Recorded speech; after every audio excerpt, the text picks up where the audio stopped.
The Jewish Marriage Initiative presents Marriage Messages with Rabbi Mordechai Pollock. This is episode 3, Abba Chilkia and his righteous wife. Do we want our kids or grandkids getting married with the same level of knowledge and preparation for marriage that we had? I'd like to share with you a story that the Talmud Bavli, the Babylonian Talmud, relates in Maseches Tainus and Tractate Tainus on 23a. It's a bit of a long story, and I'm going to abbreviate it, leaving out certain details. This story is about Abba Chilkia, who lived some 2,000 odd years ago, and his righteous wife. You see, when rain didn't fall in the land of Israel, the sages knew that Abba Chilkia was the righteous person to go to. He was the address that we would send people to and ask him to pray that God should bring rain. So during one such drought, they sent 2 messengers to Abba Chilkia to ask him to pray for rain. So they come to his house and they knock on the door, and they are told he's not home. He's in the field still. So they go to the field and look for Abba Chilkia. Abba Chilkia gives them a quick hello and gets right back to work. They wait out the time, and then they accompany him back to town. On their way home, Abba Chilkia's wife comes out to greet her husband. And they notice that she is dressed up. She is dressed very, very nicely. They continue home. They have dinner. The Gemara then relates that Abba Chilkia and his wife are in the kitchen, and Abba Chilkia says, I know, or I suspect, why these 2 men are here.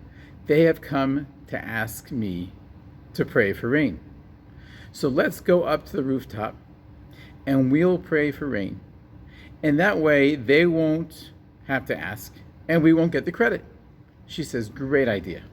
They climb the stairs, they go to the rooftop. Abba Chilkia goes in one corner, his wife in another, and they start to pray. And after a few minutes, rain clouds gather in the corner where Mrs. Abba Chilkia, the Rebbitzin, the wife, was praying. The rain clouds gather and rain starts to come down. They say to each other, this is great. Well, they went downstairs. He turns to the 2 messengers, 2 rabbis, and he says to them, well, tell me now, why have you come? And they say, Rabbi, we're on to you. We know exactly what just happened.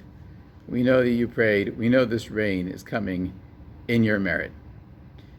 But now that we're here and we've seen all this, we have a few questions. And again, I'm leaving out a longer list of questions that they had.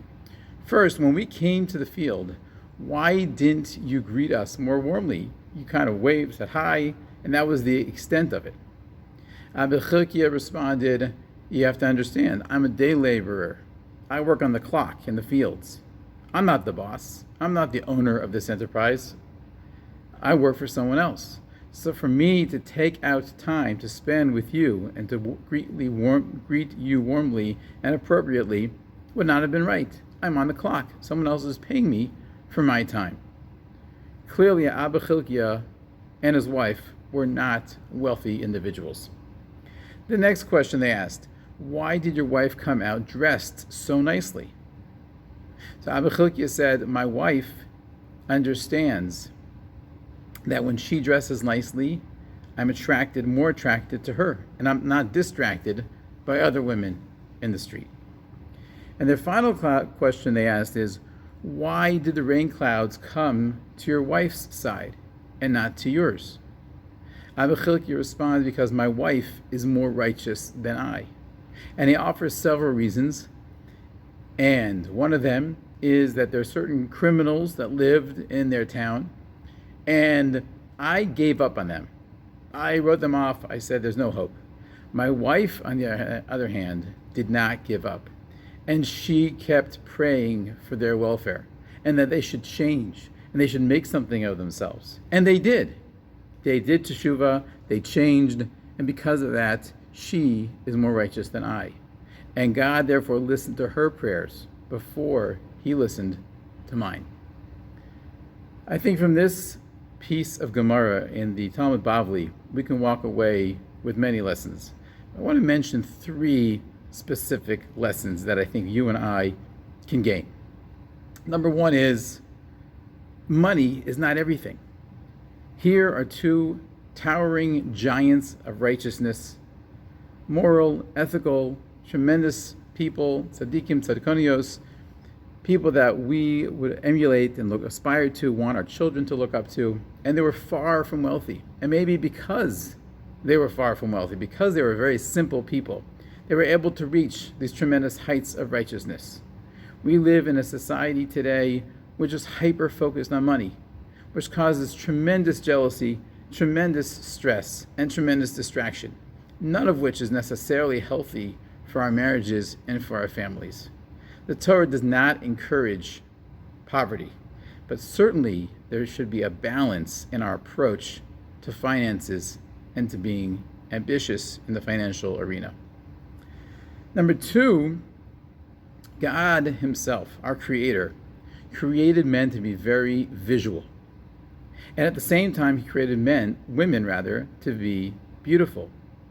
The Torah teaches in this story and in many other stories, and many other parts of our Torah, that it is the righteous woman who makes herself attractive to her husband. And that physical attraction is very important part, critical part of their relationship.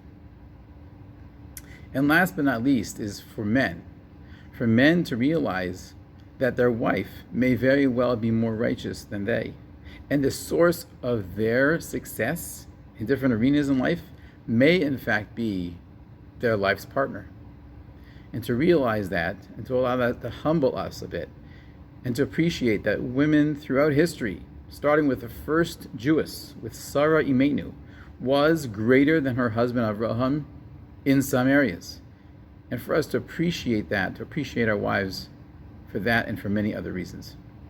So in sum, 3 lessons that we can take away is to work on being more modest financially, for righteous women to realize that being attractive to their husband is a holy endeavor, and for men to realize that their wives may well be more righteous and more connected to the divine than we are.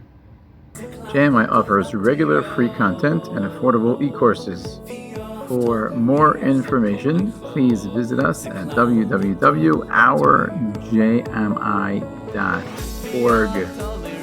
The music is by Struly Tversky. Thank you for joining us from the Jewish Marriage Initiative.